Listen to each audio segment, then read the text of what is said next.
Indian సినిమాని గడగడలాడించిన cinema Pushpa 2. ఈ movie box office వద్ద 1870 కోట్లు కలెక్ట్ చేసి బాహుబలి 2 రికార్డుని బద్దలు కొట్టింది.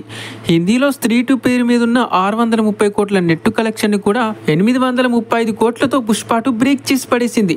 అండ్ డే 1 RRR 223 కోట్లను కూడా 294 కోట్లతో పుష్ప 2 చెరిపేసింది. 6 రోజుల్లోనే 1000 కోట్లు కలెక్ట్ చేసిన మూవీగా నిలిచింది. ఇలా ఎన్నో రికార్డులు క్రియేట్ చేసిన పుష్ప 2 ఆ ఒక్క రికార్డును మాత్రం బ్రేక్ చేయలేకపోయింది. ఆ రికార్డు ఏంటంటే అలవైకుంఠపురం పేరు మీద ఉన్న టీఆర్పీ రేటింగ్ ని మాత్రం బీట్ చేయలేకపోయింది. రీసెంట్ గా పుష్ప 2 మా టీవీలో ఆదివారం 5:30 గంటలకి ప్రచారమైంది. అయితే ఈ మూవీకి వచ్చిన టీఆర్పీ రేటింగ్ జస్ట్ 12 పాయింట్స్ మాత్రమే. అల్లు అర్జున్ రేంజ్ కి అందులో పుష్ప 2కి ఇంత తక్కువ టీఆర్పీ రేటింగ్ రావడం చాలా షాకింగ్ అని చెప్పాలి. అయితే పుష్ప 2కి ఇంత తక్కువ రేటింగ్ రావడానికి కారణం ఇప్పుడు ఐపీఎల్ సీజన్ నడుస్తుంది కాబట్టి.